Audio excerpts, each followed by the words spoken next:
about fears. Let's talk about love.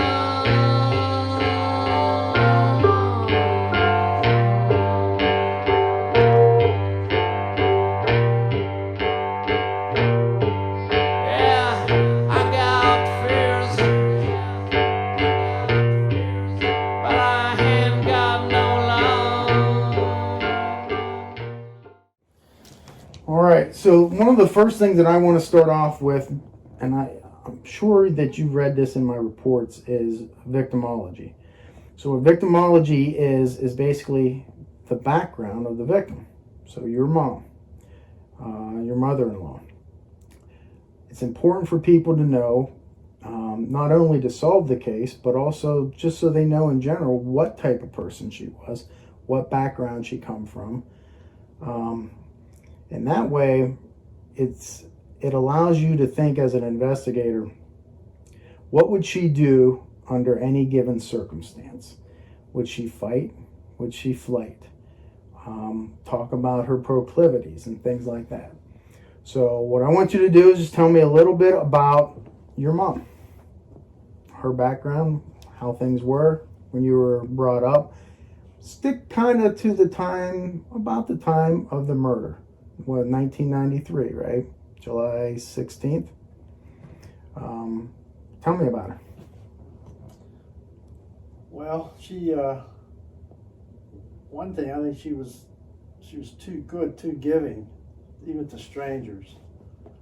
She would turn around if a stranger came up to her and needed help with something, no matter who it was, she'd help them right there on the spot. She didn't be afraid of anything either, or anybody, which could be good or bad. In this case, it looks like it might have been a bad thing. Yeah, and just kind, and then when it comes to finances, money was not her concern either. She didn't have much at all. Very small income, and where she lived, a real small apartment, and she wouldn't, if the kids wanted to really help her out financially, she said she's fine and happy where she is and what she's doing. Mm-hmm. Think of anything else? Describe her. How about it when it came to relationships? She was single. Was she widowed? Was she divorced? Well, my dad passed away when I was 12. So that 1960. And she dated some people we know after that, but I don't think she'd ever want to remarry. She never showed interest in that. But she was pretty quiet on that part of it, even with us. She didn't talk about marriage much after that or her relationships. But we know she did have some. Had a boyfriend for a while. Okay. But she was friendly and sociable, and she liked to dance. She loved to dance. She loved music. Music. And she was, just so for people that don't know her age at the time of her death, she was in her 70s, correct? 74. Yeah, so we're not talking like she's dating at the age of 24, going out to the clubs and stuff. Right. I mean, she's a senior citizen. Yeah. Yes. Okay. How did she get around? Okay, like walking wise, health issues. She's very healthy for her age at the time. She just had a little arthritis in her hands. She had diabetes. But she didn't get that. Was otherwise healthy. Okay. Healthy. I mean, she sometimes would walk to work and back, which we didn't like because the area was starting to deteriorate and it wasn't that safe as far as we were concerned. But she was so familiar with it that I don't think that bothered her. So a lot of times she'd walk if the weather was nice. Other times she drove, wasn't too far, maybe a mile away. 3 or 4, 5 or 6 blocks. At least, yeah, definitely. But we tried one time to get her to move up in this area, right here where we live. There was a house down here she could have rented, but she says she didn't want to she'd miss her friends. She didn't want to leave her friends. So she wasn't lonely where she was, you don't think? If she had friends? Yeah. I think she was lonely to a certain extent there. I think she missed the companionship of a man. I really do. She was lonely, I think, in that. Yeah. And I think that's why she liked to go out and she enjoyed the dancing and You know, you say social. She likes social Yeah. activities with other Plus her people, work. interact with people. plus her work, you know, she tended bar in a couple of different places. So she met a lot of people that way. And I think she just enjoyed the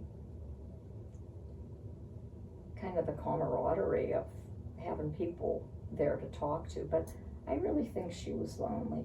Yeah. See, her sister, my aunt, lived with us for a while too, and she went through the same thing. Her husband passed away, and she's lonely and struggled with that before she passed away. So, Plus she did have a boyfriend that she was pretty serious about, but he died in the late 80s, I think it was. Stephanie, you're saying? yes, Yeah. yes, Yeah. yes. Like his dad, of course, his death was tragic. She was pretty young then. How old was your mom when your dad died? I have to think about that. I was 12. And how did he die? There. Pardon? How did he die? Took his own. Well, unfortunately, it's another tragic situation in my life. He took his own life. He had cancer, On your hand. and he had struggling dealing with that. And I remember him telling my other relative at the time that he didn't want his family,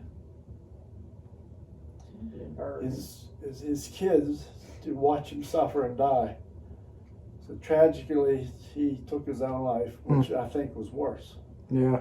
Because we struggled with that for us kids for a while. Did your mom struggle with that, I'm sure, as well? Oh yeah, well that's one of the reasons she moved. We lived right up the road from right here when I was a kid.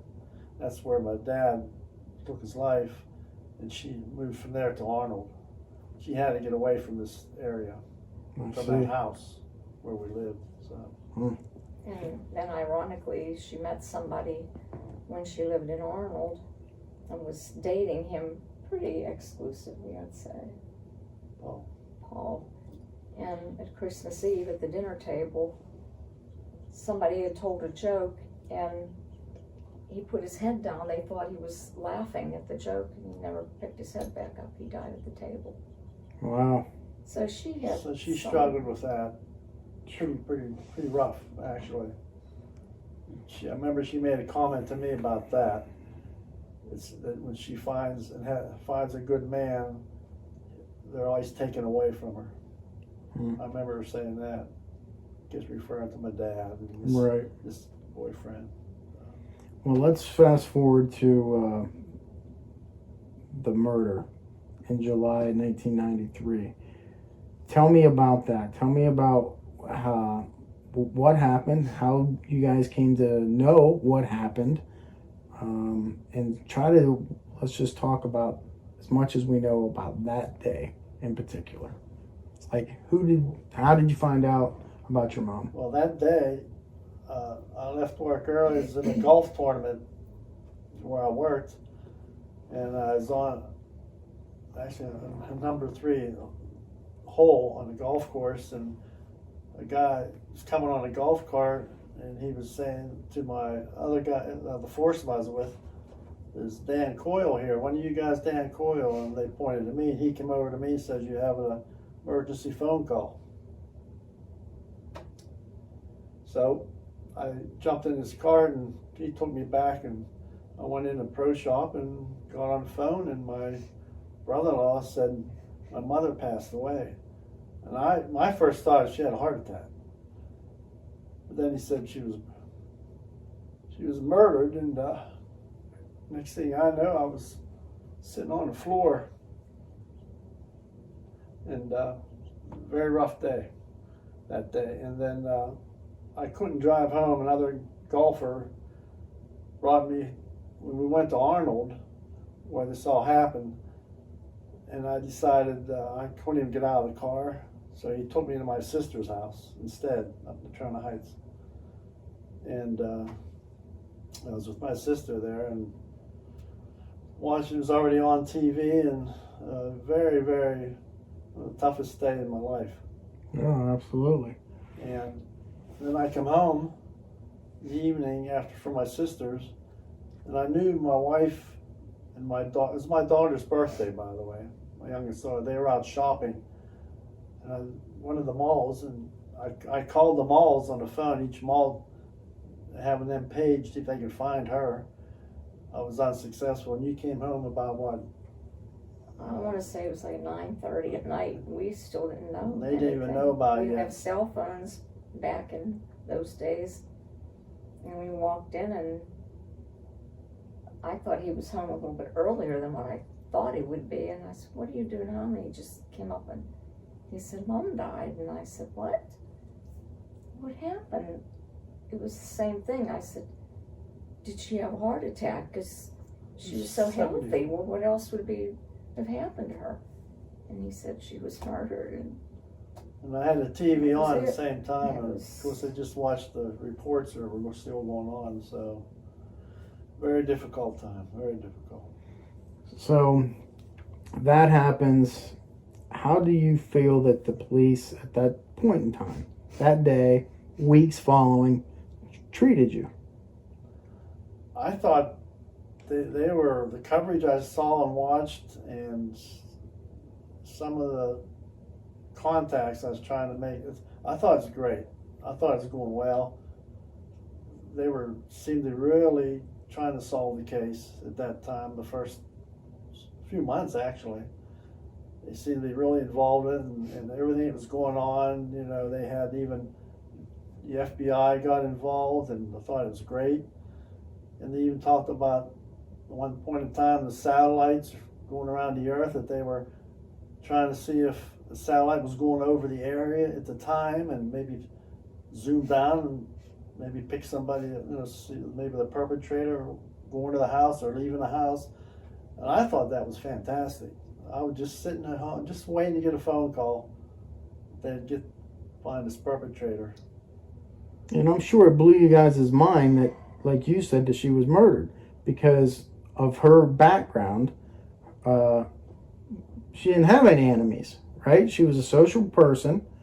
So in your mind, when you laid down that night, or probably like you laid down for the past 40 years, and think about it, do you think, who could have done this?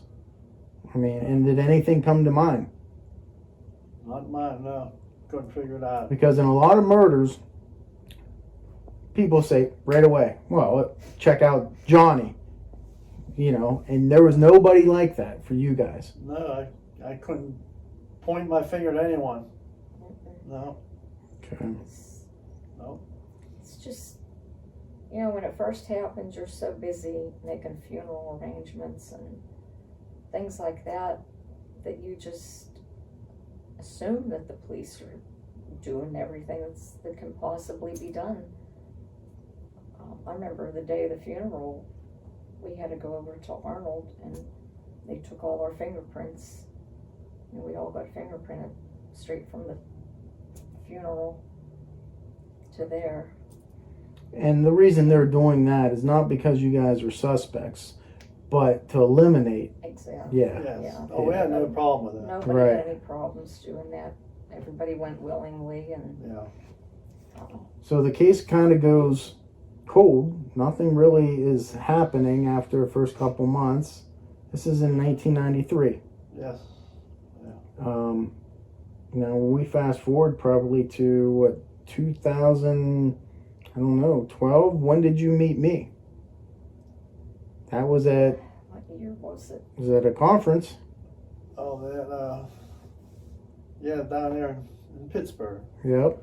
Well, I can check my notes. Was that in Duquesne? Yeah. It was in Yeah. Duquesne, Cyril Wecht Institute or whatever. Yeah, I decided to go to that mainly to just get information and learn some things, and then actually maybe meet somebody that we could bring the story to. And I'm just searching for anything that might help the case. Right. I figure that's a good place to go.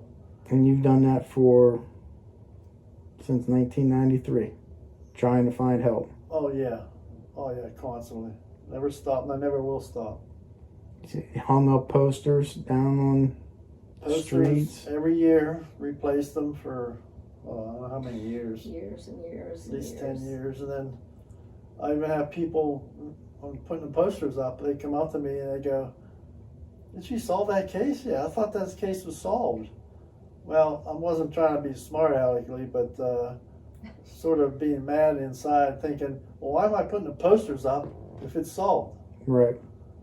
But then I'd say, "Well, phone number here. If you hear anything," I'd tell the people, "Call this phone number. Call the Arnold police. No, it's unsolved." So I think when it first happened, Ron Hawkins, who was the police chief of Arnold at the time, was very good to us. he was this. And he always had time for us. Yeah. And we had no problems. But then Westmoreland County started to blame Dan for something that was in the paper. And they said that he pretty much inferred that he leaked that. We knew nothing about it. And we were later told that it was a leak in the police department.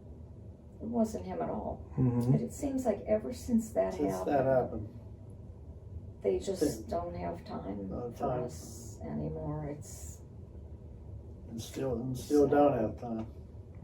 So certainly a rift kind of happened between the police and just you, or your family in general. Because I know you're the spokesperson for the most part, but you have brothers and you had sister. I mean, Well, yeah, unfortunately, I got two brothers and sister. Unfortunately, my sister passed away a few months ago. My two brothers are out of state. so I think that's when Dick became a little more involved. But Then another thing about that, when my brother sort of stepped in for me for about a year, and he would make the phone calls to the Arnold police. Well, the Arnold police were telling him some things which I already knew, and but in reference to the subject, whatever it was, they were telling him some different things than they were telling me. mm-hmm. So they're either lying to him or lying to me, or both of us maybe, and that started to. what do you think that we had talked about this earlier? Do you think that was because at some point in time they considered you a suspect in your own mother's death? At that time, it's a possibility, but I wasn't thinking that way at the time. I wasn't thinking I was a suspect. Why would you? We Yeah, because I wasn't. Right. never gave it a thought. And then Never gave it a thought, right? Then they called one day and said they wanted to meet with Dan, myself, and his sister in Greensburg. Now, how long ago was this, roughly? Oh boy. It's gotta be In the 2000s or Say- the 90s? I think about 10 years 10, after. 12 years ago. I'd say 10 or 15 12 years ago, I'd after say. that. Okay, Maybe 10 years after. It's just hard to remember. but- sure. So we went, and Weber was there, who was a detective. Lead in Arnold detective at the time. And we all went in one room, and they took Dan down to a room by himself, and his sister Sally and I and Weber stayed in another room. And when they must have been gone half an hour, they came back and said they wanted to take his blood. And Well, I was furious. I didn't want him to do it. And I understand he didn't care about doing it. I wanted because to he had clear my nothing to name. hide. Nothing to hide. But I Take was it. furious because they had told us they were going to take everybody's blood in the family. That was the Everybody. reason they got you down there? Yes. Well, they told us they wanted to talk to us to get us there. So we didn't know what for. Yeah, we Okay. didn't But know. after the fact, we We got realized that it was really to get his blood. And I just didn't want him to do it, but he did it. Yeah, I did it that way. I don't want to hear about it anymore about me. But Let's go when- find a real perpetrator. But when they took you down there, separated you from your wife and your sister, what kind of questions were they asking you? Could you tell that maybe they were looking at you?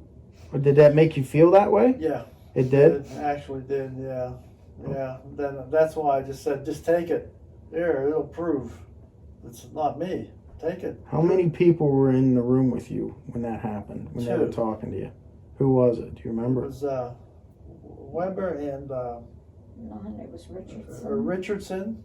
A trooper. Not Weber, Trooper. because Weber was with us. Who did Weber go with you to the hospital? They both did. Okay. Weber and Richardson. They both went with me, and they watched to make sure. And then they checked the vial, made sure my name and everything information was correct before we walked out of there. But did they accuse you?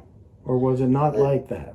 They didn't really say that directly, no. But just the way things were going there with them, and it's been a while. I don't recall exactly the questions, but is leading toward, like, I had the feeling they think I did it. That's why I said, here's my arm, take my blood. I know she didn't like it to begin with, but I wanted to get this out of the way Sure. so they can concentrate on some real detective work toward the real perpetrator, not me. 'Cause Yeah. I knew I was innocent. So here we are in what, 2022. A new district attorney finally took over. When? Last year? Yeah, it was Yes. sworn Yeah. in January, I think. Yeah, first this year. So the original district attorney, he had been there for a long time, right? Too long. Yeah. And he was there during the murder. He just got in all this, I think right? he was the assistant when Assistant. she was. Okay. Maybe 2 or 3 years later, he got elected into it. Okay. He was there the whole time, like 25 years. A long like that. time, yeah, quite a few years. Too long. So the new DA, and they hired a new chief investigator, right? Yes. And you went down and meet them, and that's normal for my knowledge. I mean, that always happens. How did that meeting go? Just that meeting alone. They call you down there, new DA, new chief investigator, fresh eyes on this case. They're going to do something. You went down and talked to them. How did you feel? Well, first of all, we were so happy we got a new DA. She was elected. We got Mr. John Peck out of the way. Then we went to the meeting, and the meeting was really got our hopes back up real high. It was a real good meeting. They made these promises, and they said, I told them how we've been treated in the last 15, 20 years before, and they felt so bad about it. They all said that won't happen anymore. And they made these promises. Anytime we want to call them, and somebody answered the phone. We were so filled with hope. Yes. I mean, we told them we're so happy to hear that your doors are open to us. And after 29 years, you know, when things happen and the police withhold information, we always understood that they can't tell you every single little thing. And, but after 29 years, the case is cold. And they say, oh no, you know, we're still working on it. Well, I don't believe that for 1 minute, because the one detective we are in touch with that has Arnold as part of his jurisdiction, he's told us right to our faces that, hey, Dan, I'm only gonna work on the case if something comes across my desk. He's the only one that's on the case. Then there's the new district attorney, a new assistant DA, and a new chief detective. They're all at the meeting and made all these promises. I've called all 4 of them. The DA will not answer any of my phone calls. I even left her messages, the voice box, no return calls. The assistant DA, no returns. Chief detective, who was exceptionally nice at the meeting, he called me once out of about 5 or 6 calls. That's it. Anyone who we'll call back is the detective that's been on the case for how many years? 20, 25? Yeah. And I even know him from high school. Useless. You still excuses. This DNA, everybody knows there's DNA involved here. And when we went to that Parabon lab, it says, we got that started. We went to them about Parabon labs and, to get this DNA run. That's been like 5 years now, and where is it in five years? Well, we begged them for 2 or 3 years to please. There's this new, we're hearing about all the time on the news of cases that are solved. Yes. And my goodness, the case was 25 years old at the time. How about getting that DNA there and see what they can find? With ASOC, when I read about that, Weber didn't even know what that was. I said, are you familiar with this organization that's started, that they have a committee that takes a look at cold cases and they'll give you their findings? And no, he didn't know. He'd have to check with the DA to see if they could send it there. But it was because we insisted on it. They knew nothing about it. I don't know if it would have ever been done if we didn't, because I'm a reader, so I'm constantly reading stuff, books, and like with the symbol in carved in Mom's back, trying to figure that out. And did they ever show you that?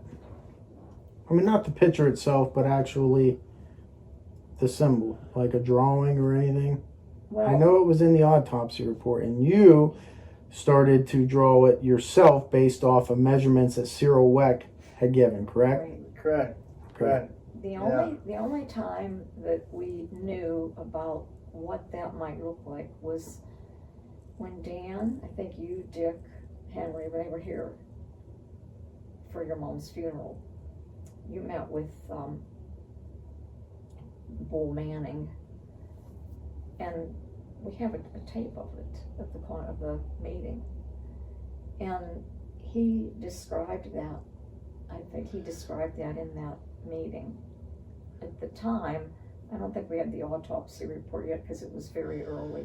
Yeah, but his description was very vague. It was vague. The autopsy report, I read each line of the autopsy report and made a drawing of my own, exactly what it was saying, even the measurements, and I put it all in proportion to what it was describing. So I have a picture that way. But that, of course, I never see an actual picture. Right. But there were and some you shouldn't. things, No, but there no, were I don't some think I want things, to. Ken, No. that we learned of by reading the paper, picking up the newspaper, and there was something about the case or something that we didn't even know. Nobody told us. Yeah. So the general public knew before. That's the only way we found out. Yeah, certain instances. And it was quite shocking to find things out by open up the newspaper, Right. and that nobody from the police department would have had the courtesy to tell you as a family this before you pick up the paper and read it. And he was accused by Detective Bradich of saying something to the papers, and I think I mentioned that before. It later was deemed to be a leak in the police department. It wasn't him at all. But it seems from the beginning they just, for some reason, didn't like him. But why at this point in time, right? It's over 29 years. 29 years, and they got this results of DNA in their hands. And several names. Don't you think they'd want to get out there and see who this person, the DNA is from? I mean, it's not really, might not be the perpetrator. At least it'll eliminate wasting time on that portion of the investigation. What are they doing? Why are they sitting there with this stuff? And then Ken, to not even want to meet with you, to look at your report, to even discuss that. Well, that's Whether right, it your report. went anywhere or not, what would 2 hours of their time hurt to do that? No Right. cooperation there either, none. Now, the new chief did reach out for those reports, and I did give them to him, Yeah. but I haven't heard anything. I don't Right. expect to, but Yeah. And that's the thing. I mean, they want they want to see what you did, but they don't want to meet with you. yeah. Why? Those kind of things just don't make No, any sense. I don't understand that either. Yeah.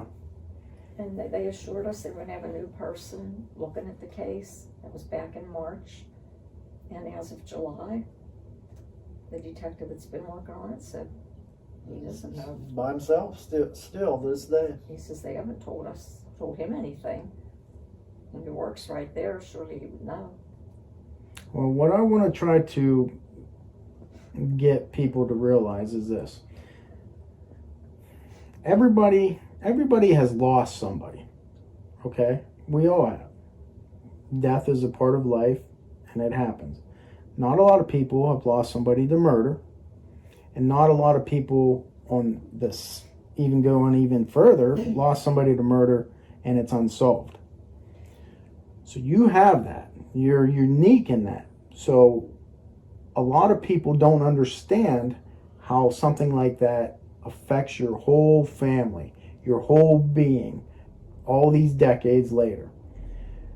So it's safe to say that because of that murder and because of the murder being unsolved, it has affected you, both of you, and your family since 1993. Would that be safe to say?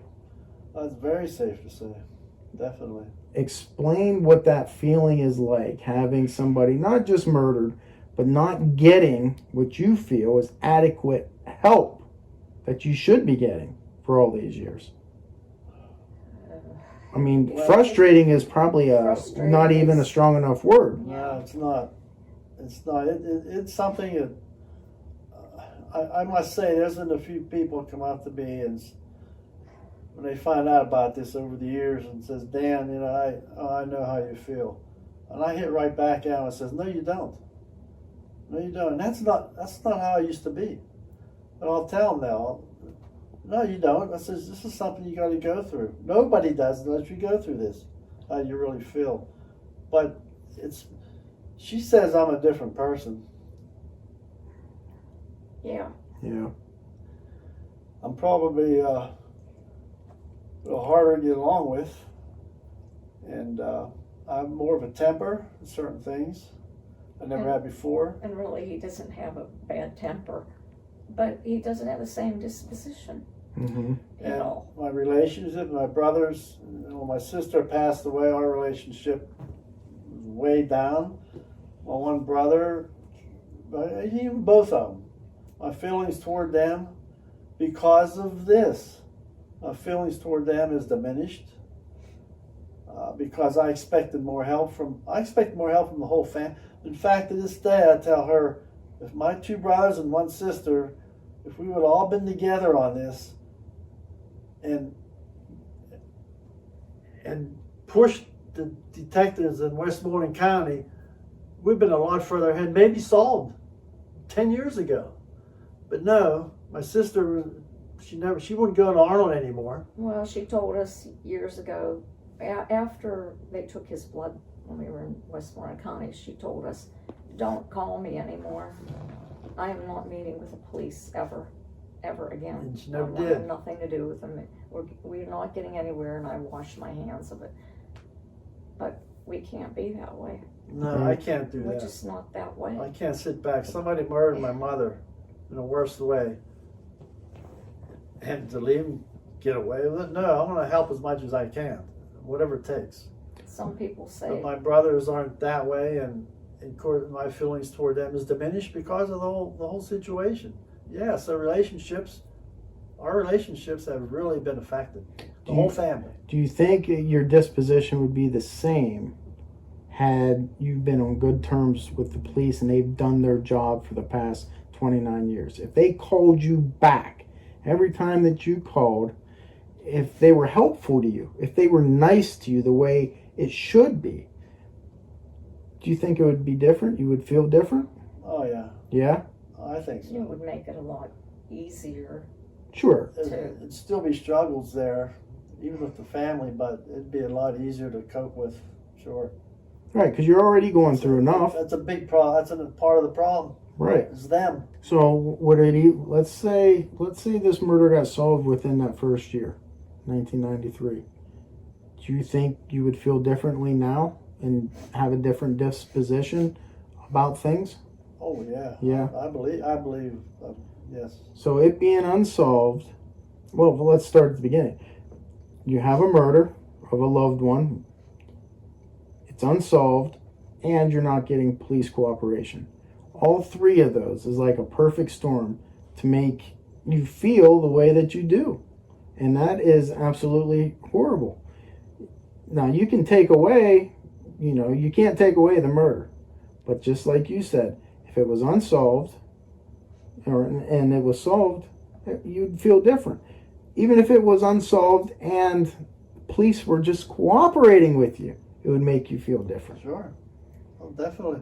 But it's gotten to the point now Definitely. where when we do talk to Detective Clark, we just don't believe what they tell us anymore because of the way it's been in the past.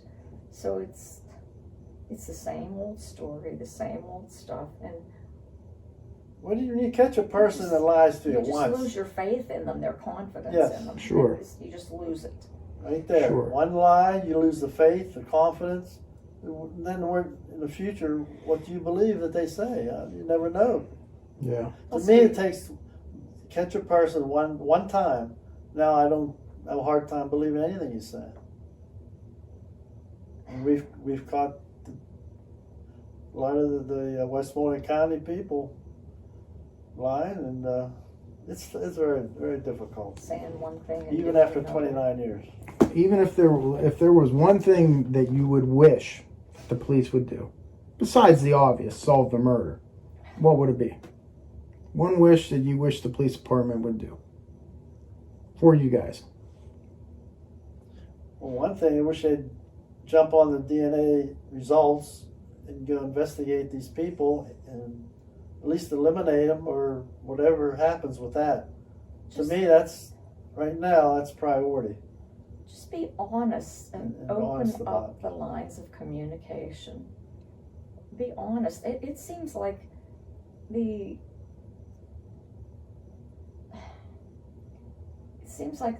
families are just kind of pushed. They don't care what you feel like. They don't care that you're hurting. Because it It's- doesn't affect them, right? Yeah, and you always hear them say, "Oh, well, we take this to bed with us. We take it home with us." And then they say it's personal. I don't know. It's personal. Maybe they detach themselves somehow. I can imagine if you work with all this crime and stuff that it has to have some effect on you. But you can't forget. You just can't forget about the family. That's right. That's Just right. can't, and they do. So, Well, for me, it's this easy. Would you be satisfied? Let's say I was on the case and you didn't know me. And you would call me and say, "Hey, this is Dan Coyle. Anything going on with the case?" "Hey, Dan, it's nice to hear from you. I haven't heard from you in a month or so, but, this is what I got going on. I went and checked this house, this person. We got some DNA results in there. But other than that, buddy, I really don't have much right now." "Okay, well, check back in again. Thanks for calling back. Bye." That's simple. And you would probably be okay with that. it's helpful. Yes. Yes, and Yes. probably make you feel hopeful Yes. and No. not disrespected. Exactly. That's all it takes. Exactly. But Or- now if you call and you don't hear it, they say they don't know anything new in 10 years, well, you start to think, well, wait a minute here. If you know certain things aren't done, if you have to start begging them to run the DNA or do the tests or call Parabon or whatever, And you have no hope. then you have no hope. You think, well, okay, this must not mean too much to them. I always think that anything that happens to a child seems to hit people more than if it happens to an like his mom was 74. But that's younger than we are now. And because you're older, sometimes I wonder if they just don't care as much. Maybe they do, maybe they don't. They'll probably say they do. But I think there's just a little bit disparity there. And I love kids, and I would never, we'd put aside our feelings for a child anytime. Sure. Anytime. But I still think there's something different when it's an elderly person. I don't know. Yeah, I know what you mean. You think they maybe look at it differently. I just think sometimes Sure. they do. There's, she was 74. She lived her life pretty Right. much now. You know. I can see if they have no information to work with. But Westmoreland County has information to work with now, which is the results of DNA. What are they waiting for? Get it done and then get some answers from that. Then you can either eliminate that or whatever. But they have it in their hands, and sitting on it like that, I don't understand that. Right. That's so frustrating. And years ago, the techniques for DNA testing now are just so much advanced compared to 1993 that they say now they can take the teeniest bit of DNA, the teeniest bit of evidence, and get information from there that was not available. And sometimes it makes you wonder, well, was the DNA compromised somehow? Right. And that's possible. And if it was, then just for Pete's sake, tell us. Exactly. Just tell us. Right. We this is not right, or this wasn't done, or we can't do it because, so that we can let that go. Right. And after 29 years too, Right. If it was just a year later, maybe you want to hold up keeping that away from us, but it's 29 years. Yeah, and sometimes I think when they do that, when they don't call you back, when they disrespect you like that, and time goes on, and you're thinking, what is going on? Why are they doing anything? Police wonder why the term cover-up comes up. Because then, in your mind, you're sitting there all these years trying to think, well, what other explanation is there? Exactly. Yeah, And there might not be any cover-up. exactly. But because of their actions that they did, then you think that.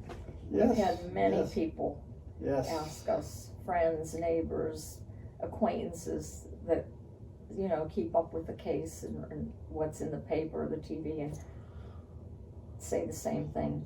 Yes. And if they would There call isn't you a back cover-up. and talk to you, you probably wouldn't have Well, that thought. That's exactly right. So Yeah. I understand it. No. Well, all right. Is there anything else that you want to talk about while I'm recording this? Or if you want me to shut it off or whatever, feel free. I'll put it on my channel for you. Anything you want to talk about, or get out there, or questions asked, or you never know who's going to see this.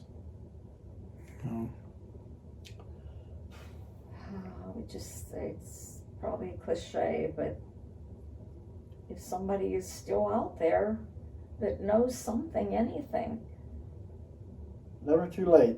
the teeniest bit of information. I've seen a lot of programs and read a lot of books and articles that people say, why didn't you tell us that at the beginning? Why didn't you go to the police? Well, I didn't think it was important. It didn't seem like it was important then. And it happens to be the little link they needed to connect two things together. Yep. That helps to solve something. Yep. Yes, you might think it's not important, but anything to do with connection with the case, come forward. It's not too late either. Never too late. Well, I always like to say there's no expiration date on justice. So that's exactly right.